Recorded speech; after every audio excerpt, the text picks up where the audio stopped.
The history of the Louvre dates all the way back to 1190, when it was constructed as a fortress by King Philip II of France to protect the city from outsiders. The fortress was completed in 1202, and in the 14th century, King Charles V turned the Louvre into the royal residence. It was amidst all the riots and bloodshed during the French Revolution that the Louvre Museum was born.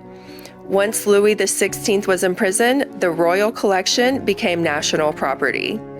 Today, the Louvre is the most visited art museum in the world, hosting about 15,000 people daily.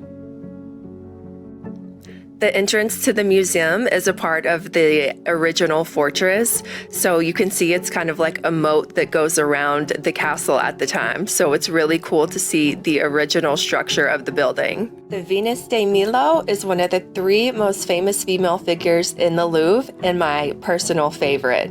Her name comes from the Greek island of Milos, where she was found in 1820 and acquired almost immediately by the French ambassador to Greece at that time.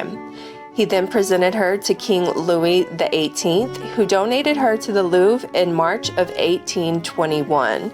In barely 2 years, Venus had moved from the shadows to the light. When she first arrived at the Louvre, it was suggested that her missing arm should be restored, but the idea was eventually abandoned for fear of changing the nature of the work. This is one of the most magnificent rooms I've ever seen in my life. This is known as the Galerie des Apollons. King Louis XIV famously identified himself with the sun god Apollo, and this splendid gallery was the first representation of that image. To create this masterpiece of architectural decoration, he summoned the greatest painters, gilders, and sculptors of the day, who later worked on the Hall of Mirrors at the Château de Versailles. Today, the gallery is the home to the royal collection of hardstone vessels and the French crown jewels. These 3 historical diamonds are known as the Regent, the Sancy, and the Hortensia, and the big mama diamond in the middle is 146 carats. Now, these beautiful emerald and diamond pieces once belonged to Empress Marie Louise. This was my second favorite room in the whole museum. You know, a girl loves some jewels. Here I am just in awe of everything. It's so grandiose, you can't even wrap your mind around it. This area is known as the Grand Gallery, and it is lined with masterpiece after masterpiece by some of the greatest names in Italian painting.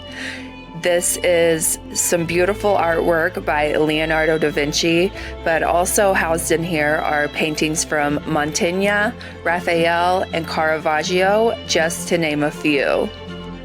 Housed in this room, no doubt the busiest room in the museum, is none other than Mona Lisa. She was painted by Leonardo da Vinci, and it actually shows Lisa Gherardini, who was the wife of a Florentine silk merchant, and he commissioned da Vinci to paint his wife. Her painting wasn't always the most famous, but in 1911, the Mona Lisa disappeared and was stolen by a handyman. So he tried to sell it to an Italian art dealer who then alerted the authorities, but the Mona Lisa was seen in so many pictures and heard around the news, so that's how she became so famous.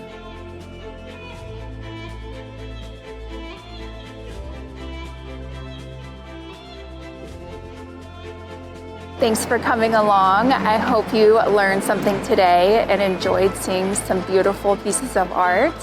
To see more of me, head to onlyfans.com/veryhotvocab.